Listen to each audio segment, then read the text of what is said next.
The static crackle of radio dispatch cut through the crisp October evening at exactly 9:47 p.m. Units respond to 142 Maple Ridge Drive, Mississauga. Domestic disturbance, possible assault. Caller reports screaming from neighboring residents. Then sudden silence. The operator's voice carried an edge of urgency that veteran officers recognized immediately. This wasn't a noise complaint about a television turned up too loud or teenagers having a party. This was something far worse. Detective Meera Rodriguez had been driving through the quiet suburban streets when the call came through. Maple Ridge Drive epitomized everything that made Mississauga attractive to young families and retirees alike. Manicured lawns stretched like green carpets between modest two-story homes, their windows glowing warmly with the soft light of evening routines. Children's bicycles lay scattered on driveways, and the scent of autumn leaves mixed with the distant aroma of someone's dinner still cooking. It was the kind of neighborhood where the most serious crime was usually a stolen Amazon package or teenagers smoking behind the community center. What should have been a sanctuary of new love, a place where dreams of Canadian prosperity took root and flourished, was about to become a chamber of unthinkable violence that would shatter the peaceful illusion forever. The first patrol car arrived at 142 Maple Ridge Drive within 6 minutes of the dispatch call. Officer Mark Rodriguez stepped out of his cruiser and immediately noticed the eerie silence that had settled over the house like a heavy blanket. The front porch light cast long shadows across the well-maintained lawn, and the living room window revealed the blue glow of a television still playing to an empty room. Everything appeared normal from the outside, yet something felt profoundly wrong. As Rodriguez approached the front door, he was joined by his partner, Officer Lisa Thompson, whose 15 years of experience had taught her to trust her instincts. The house felt too quiet, she would later tell investigators, like the kind of silence that follows a scream. The front door was unlocked. Inside, they discovered a scene that would haunt both officers for the rest of their careers. The living room showed signs of a struggle. A coffee table had been overturned, magazines scattered across the hardwood floor, and a framed wedding photograph lay face down near the fireplace, its glass cracked in a spider web pattern that seemed to symbolize the shattered dreams within. In the master bedroom, they found 25-year-old Meera Sharma's lifeless body sprawled across the beige carpet. Her long black hair fanned out around her head like spilled ink, and her traditional salwar kameez was torn and stained with blood. The delicate gold jewelry she wore, gifts from what had been her new husband, now seemed to mock the violence that had ended her young life. Her hands bore defensive wounds, evidence of a desperate struggle to protect herself and the life growing within her. On the nightstand, a pregnancy test showed 2 pink lines, a symbol of hope and new beginnings that had somehow triggered unspeakable violence. The irony was not lost on the investigators who would later piece together the tragic sequence of events. What should have been joyous news had become a death sentence. The most chilling detail was discovered on Meera's smartphone, which lay beside her body with its screen still glowing. A video call was active, the connection still open after nearly an hour. On the screen, a young man's face showed a mixture of panic and disbelief as he frantically called Meera's name, his voice hoarse from shouting into the void. 60-year-old Peter Matthews was found sitting calmly in the living room armchair, staring at the blank television screen with an expression of complete detachment. His hands, which bore fresh cuts and bruises, rested folded in his lap as if he were waiting for a bus. His white button-down shirt was splattered with blood that wasn't his own, yet he showed no signs of distress or concern about his appearance. When Officer Rodriguez placed him under arrest, Peter offered no resistance. He stood slowly, almost politely, and extended his hands for the handcuffs as if this were a routine procedure he had been expecting. His only words were a quiet, "I suppose you'll need to call someone about the mess upstairs." The neighbors who had gathered on the sidewalk watched in stunned silence as Peter was led to the patrol car. Margaret Walsh, who lived directly across the street, would later tell reporters that she couldn't believe what she was seeing. "They seemed so happy together," she said, shaking her head in disbelief. "He absolutely doted on her, always bringing her flowers, opening car doors, treating her like a princess. You would never have imagined." Tom Bradley, who lived next door, had heard the argument escalating around 9:30 p.m. but had initially dismissed it as a normal domestic disagreement. "You hear couples fighting sometimes," he explained to Detective Rodriguez. "But this was different.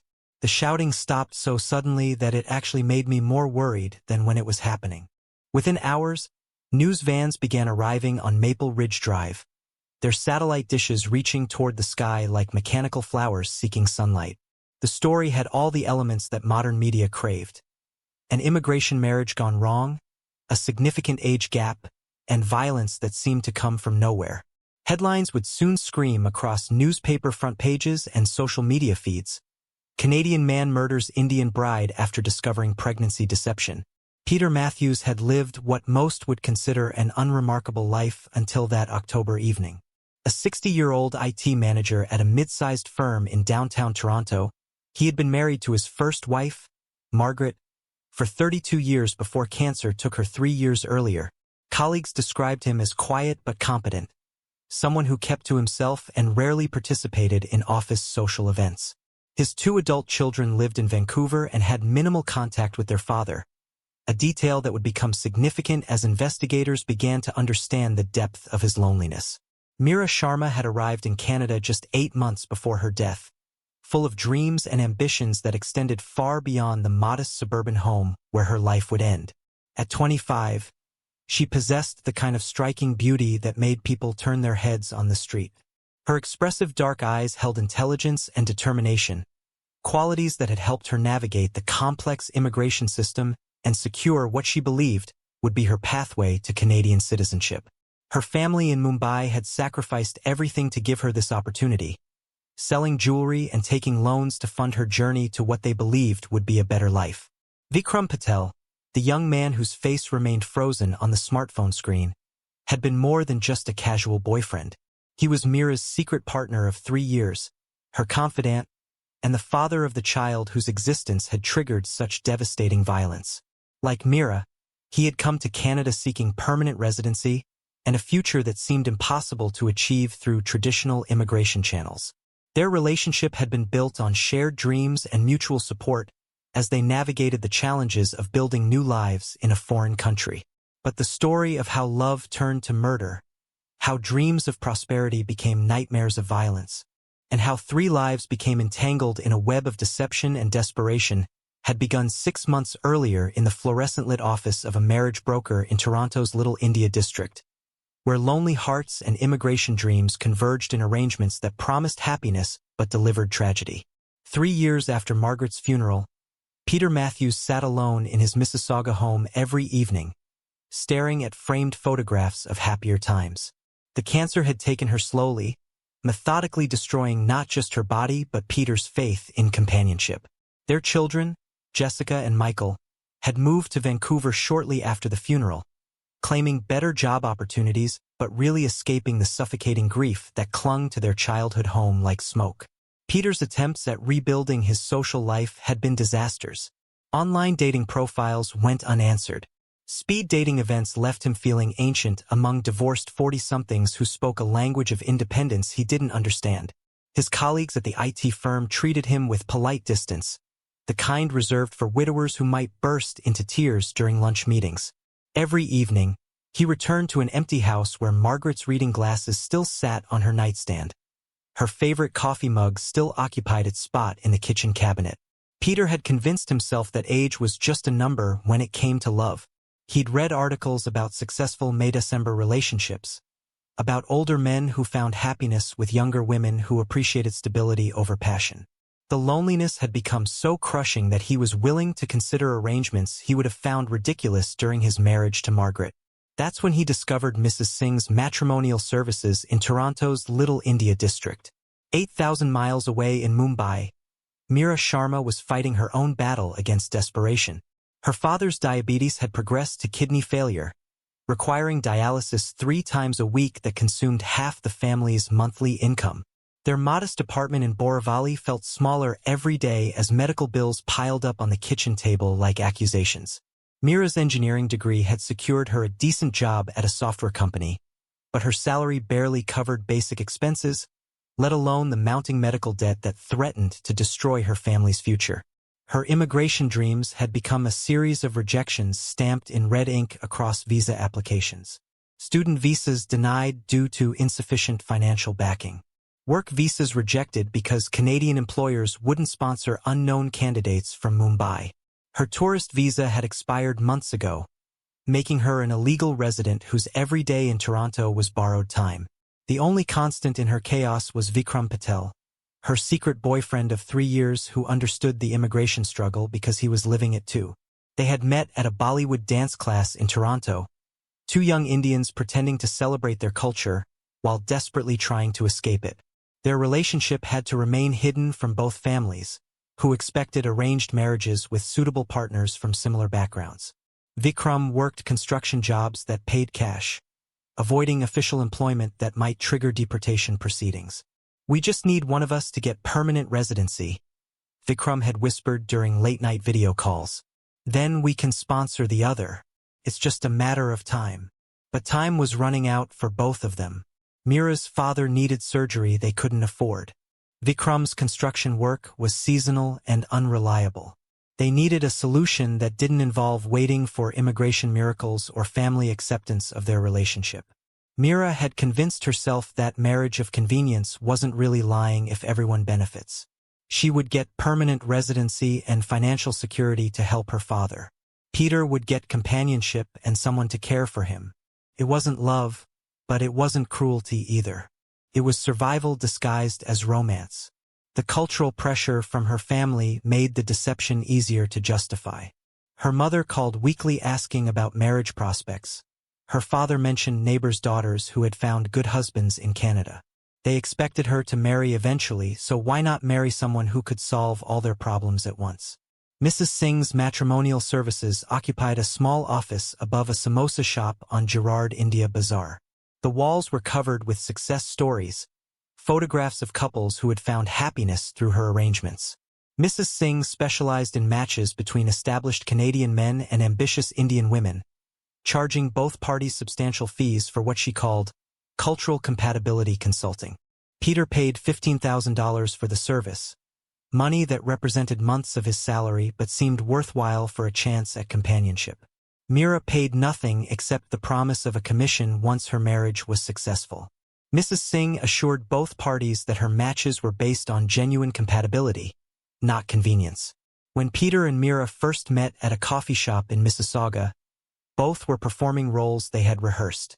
Peter presented himself as a lonely widower seeking a traditional wife who would appreciate his devotion. Meera claimed to want a stable partnership with a man who valued family over career ambitions. They discussed shared interests they didn't have, future plans they didn't mean, and feelings they didn't feel. The courtship lasted exactly 2 months. They met for dinner twice a week, attended a Bollywood movie Peter pretended to understand, visited a temple where Meera performed religiosity for his benefit. Peter ignored red flags that would have been obvious to anyone not blinded by loneliness. Meera's reluctance to introduce him to friends, her vague answers about her life in Toronto, her insistence on keeping their relationship private until after marriage. The wedding took place at Toronto City Hall on a gray February morning with 2 witnesses Mrs. Singh had provided. Peter wore his best suit and carried flowers he'd bought at the grocery store. Meera wore a simple red dress that honored tradition without requiring elaborate celebration. The ceremony lasted 15 minutes. Both signed documents that would legally bind them to people they barely knew. What neither realized was that Meera was already 6 weeks pregnant with Vikram's child. The timing would later seem coincidental, but Meera had planned it carefully.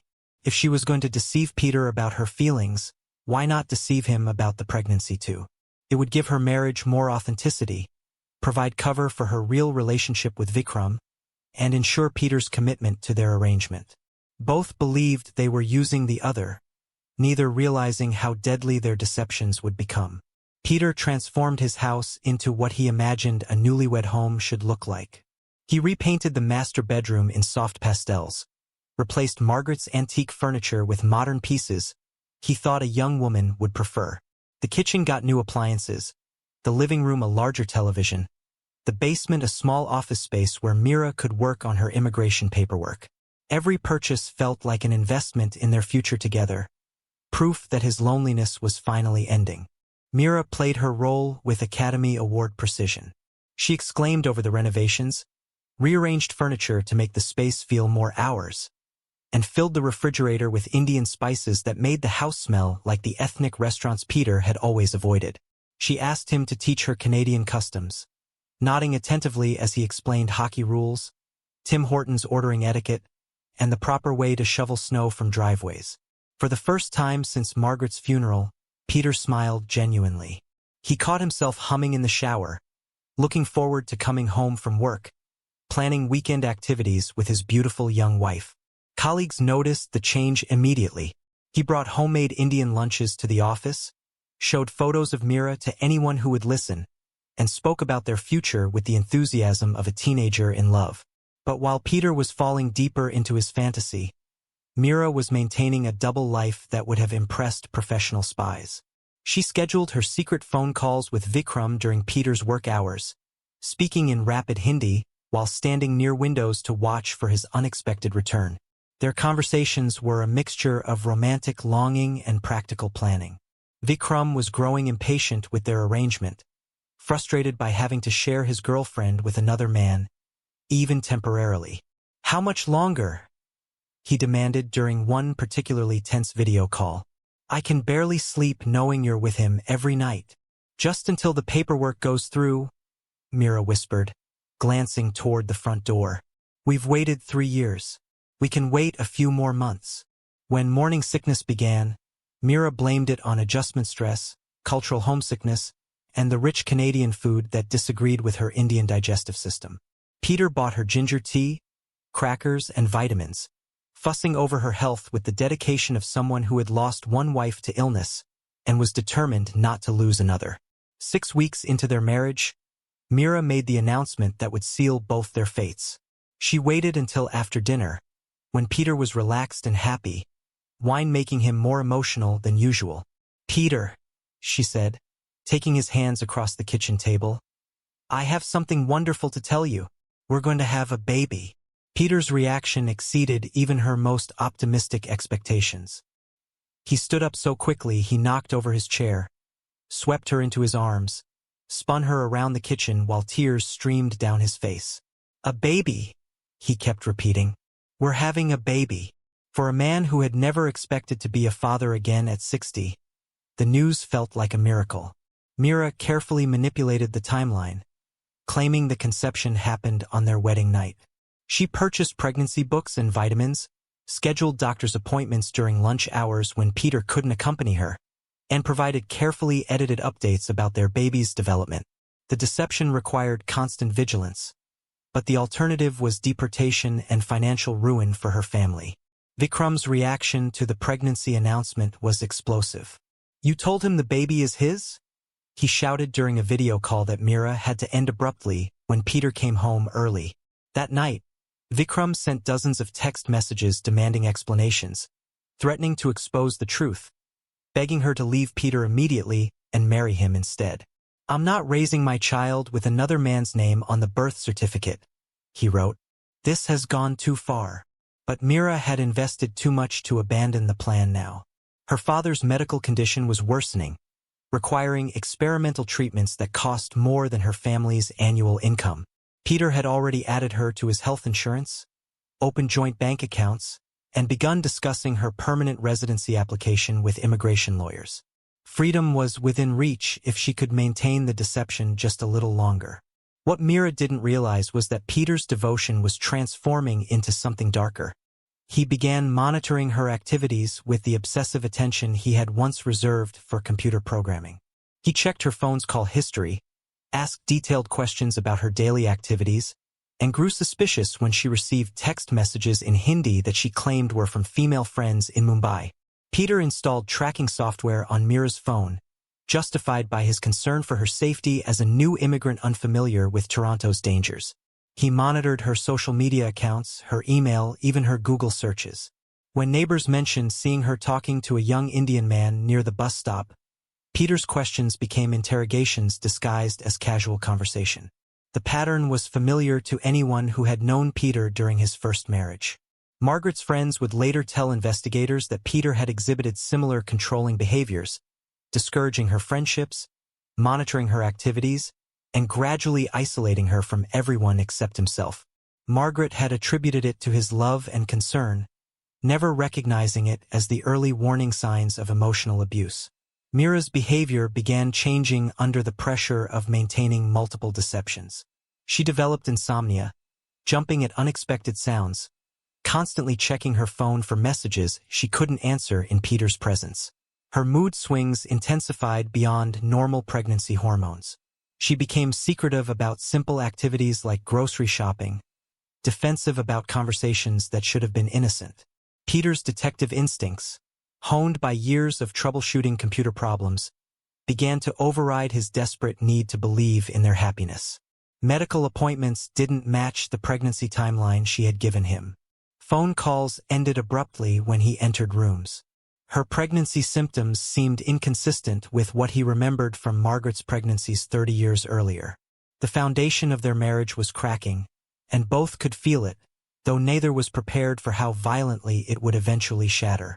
October 15th should have been just another ordinary Tuesday for Peter Matthews. He had planned to work late, finish the quarterly security audit that had been consuming his evenings for weeks. But a migraine that started during the morning meeting intensified by lunch, forcing him to leave the office at 2 p.m. with promises to his supervisor that he would complete the project from home. The house felt different when he arrived, charged with an energy he couldn't identify. Meera's car was in the driveway, which wasn't unusual, but something about the way the curtains were drawn and the television volume turned down suggested activities he wasn't meant to witness. He parked quietly in the garage, entered through the side door, and immediately heard her voice floating down from their bedroom. At first, he assumed she was talking to her mother in Mumbai, the weekly calls that always involved animated Hindi conversations punctuated by tears and laughter. But as he climbed the stairs, removing his shoes to avoid creaking floorboards, her words became clearer, more intimate than any conversation with family. "I can't wait to see you once I settle down here properly," Meera was saying, her voice filled with an excitement Peter had never heard when she spoke to him. "I know we've got a future together, and once I get my permanent residency, I'll be able to leave him. The baby will be with us, Vikram. Our baby will grow up knowing his real father." Peter's hand gripped the stair railing so tightly his knuckles went white. The words hit him like physical blows, each revelation more devastating than the last. The baby wasn't his.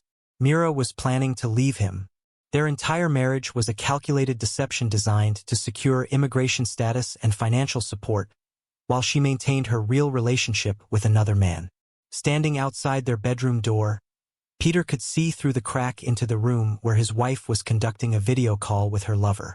Meera sat cross-legged on their bed, the bed where they had supposedly conceived their child, smiling at the computer screen with genuine affection she had never shown him. She was glowing with happiness, more beautiful than he had ever seen her, while discussing plans to abandon him as soon as her paperwork was finalized. "Everything will be just like we planned," she continued, unconsciously stroking her belly where Peter's supposed child was growing. "I can't wait for our baby to be with us. Peter has no idea. He's been so happy about becoming a father again." The casual cruelty of that last statement shattered something fundamental in Peter's mind. All the renovation projects, the joint bank accounts, the immigration lawyer consultations, the excited calls to his children in Vancouver announcing their new sibling, had been based on elaborate fiction. Meera hadn't just lied about loving him. She had weaponized his desperate need for family and turned it into a tool for exploitation. Years of loneliness, grief over Margaret's death, and hope for a second chance at happiness collapsed into rage so pure and consuming that Peter lost all connection to rational thought. Every tender moment, every shared meal, every night they had spent in the same bed had been performance art designed to deceive him into supporting her real life with another man. The bedroom door exploded inward as Peter slammed it open with enough force to crack the frame. Meera's face went from warm contentment to absolute terror in the space of a heartbeat. The laptop screen showed a young Indian man, presumably Vikram, whose expression shifted from confusion to alarm as he realized something had gone catastrophically wrong. "What's going on here, Meera?"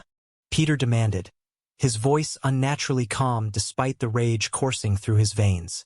Having a nice chat with your boyfriend? Meera scrambled to close the laptop, her hands shaking so violently she could barely manipulate the keyboard. Peter, please, I can explain. It's not what you think. Explain. Peter's voice cracked with emotion. You've been lying to me this entire time. This baby isn't even mine, is it? You've been planning a future with another man while taking my money, living in my house, sleeping in my bed. I didn't want to hurt you, Peter. I never meant for it to go this far. Meera's pleas sounded pathetic even to her own ears. You lied to me about everything. Peter roared, his composure finally shattering. You used me like a bank account with benefits while planning to run off with your real boyfriend. How long have you been laughing at me behind my back? On the laptop screen, Vikram was frantically trying to get Meera's attention, shouting her name through the speakers. His presence in their bedroom, witnessing Peter's humiliation in real time, added another layer of rage to emotions that were already beyond control. The baby is yours, Peter. I swear it is. Meera lied desperately, backing toward the bedroom door. Stop lying. Peter grabbed her shoulders, shaking her with violent intensity. I heard everything. You called it our baby when you were talking to him. How stupid do you think I am? Meera tried to push him away, her pregnancy making her movements clumsy and ineffective. Let me go, Peter. You're hurting me. I'm hurting you? His grip tightened as fury overwhelmed every rational thought. Do you have any idea what you've done to me? I gave you everything. I loved you. I trusted you. Please, think about the baby, Meera pleaded, trying to protect her stomach from his tightening grip. The baby that isn't mine? Peter's voice became something inhuman. The baby you're planning to raise with another man using my money? In that moment, Peter's love transformed into something lethal. The careful facade of civilized behavior that had defined his 60 years completely shattered, revealing the possessive rage that had been building beneath his desperate need for companionship. His hands moved from her shoulders to her throat, and Meera's desperate struggles only intensified his fury. On the laptop screen, Vikram watched in helpless horror as the woman he loved fought for her life against the man she had been deceiving.